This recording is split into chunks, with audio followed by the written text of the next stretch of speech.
This is probably the worst timed video I've ever made.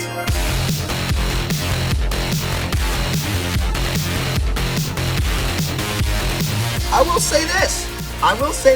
say it's been a really damn long time since I've seen a room of people who care about this game more than anyone else on this damn planet. If they're optimistic, then that should be our takeaway, that there's something good coming, and we should try and be a bit more positive as a community.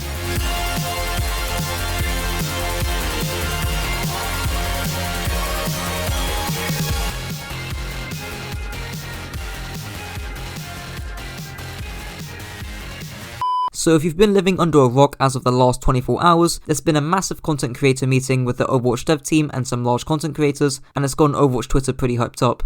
Since this video is literally just made fresh off the bat, I'll try and structure the video into 3 main parts. The first one will be me reading out all the hyped and positive tweets alongside some of the memes that people made. The second part will be my own theory and what's going to happen and why. And the third part will be me addressing some of the issues that some of the creators brought up with this whole meeting, which will be split into 4 subparts. The first one will be about some big creators being excluded from the meeting. The second part will be about the pro scene being disconnected and left in the dark. The third part will be about creators allegedly getting paid to say what they're saying. And the fourth part will be this whole situation being a boy who cried wolf, as there's nothing public that can be said since all the creators who met up with the dev team are under NDA, which is a non-disclosure agreement. I'll keep the first part short since I think the latter 2 are more interesting. Your Overwatch says, I am under NDA and cannot tell you what will be coming to Overwatch next year, but I am allowed to express emotion. Be happy, that is all. Bad Pachamari says, getting serotonin of Samito Hopium tweets, I am now seeking mental help. McGravy said, how much do you guys think they pay the content creators to tweet positively? I refuse to get addicted to the Overwatch 2 hopium. Get Quickdon says, if Samito has hope for the game, then I have hope. Kefri tweeted out the very popular boss meme of content creators before the Overwatch meeting and content creators after the Overwatch meeting. Cliff Terriel said, POV, every content creator is excited for the future of Overwatch, but you're not in the NDA crew and have no idea why they're pumped. Daniel Fenner says, was just a part of the Overwatch content creator meeting and I'm not allowed to say anything other than express my emotion, and it's currently like, hey, I'm not gonna try to say that.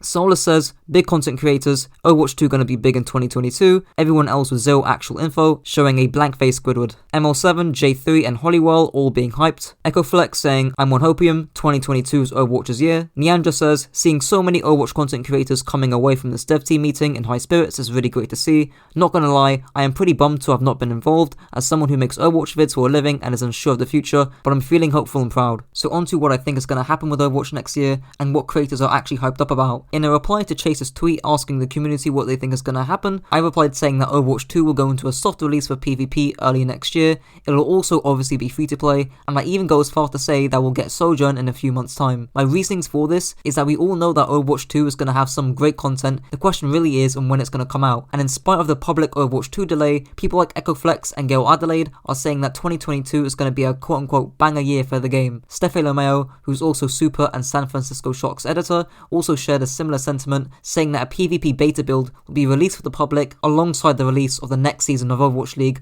holding off any PvE details, which would answer the question on how pros are going to practice past the official Overwatch 2 matches. Now onto some of the issues that creators raised with this whole meeting. The first one, echoed by SVB, was that some big creators who do Overwatch full time didn't get invited to the meeting. Crystal Rain is a very solid example of this, consistently pulling over 100 live viewers every Overwatch stream and has one of the bigger YouTube channels and social medias across the board when compared to other creators. Fran is arguably an even better example of someone who didn't get invited, as well as Mushu, Cliff Terios, and there's many more.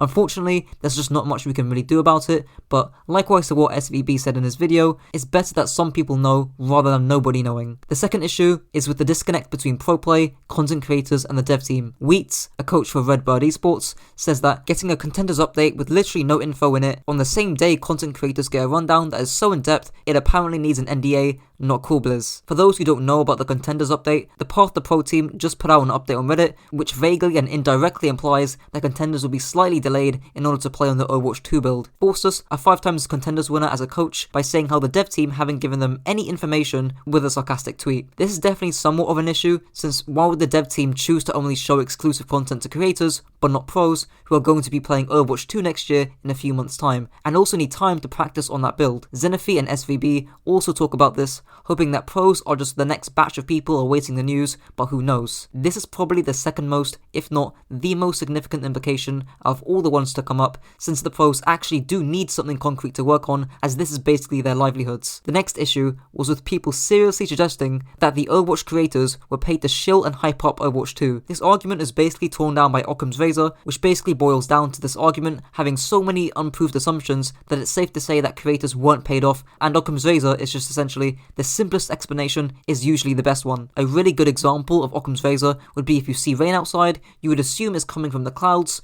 not that a team of firefighters pulled up to your house and started spraying down a hose in front of your window.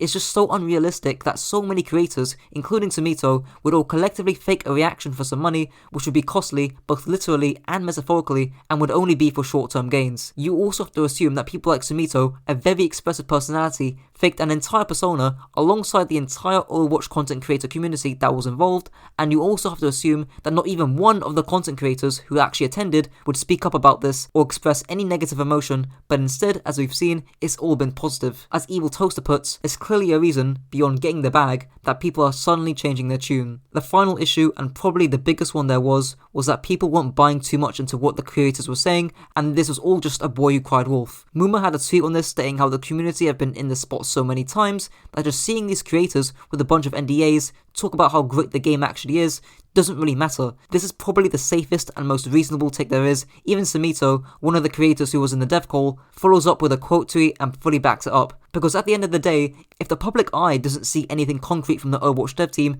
there's just no reason to get excessively hyped up. With that being said, if so many content creators are collectively hyped, not just one or two, there has to be some merit behind what they've seen, and they've had to have experienced something concrete. I doubt people, such as Sumito, who have been extremely critical of the dev team, would have been this excited over something small. There's been the argument that creators are only getting hyped up off the crumbs of details because they haven't had serious content in 2 years, but I highly doubt that.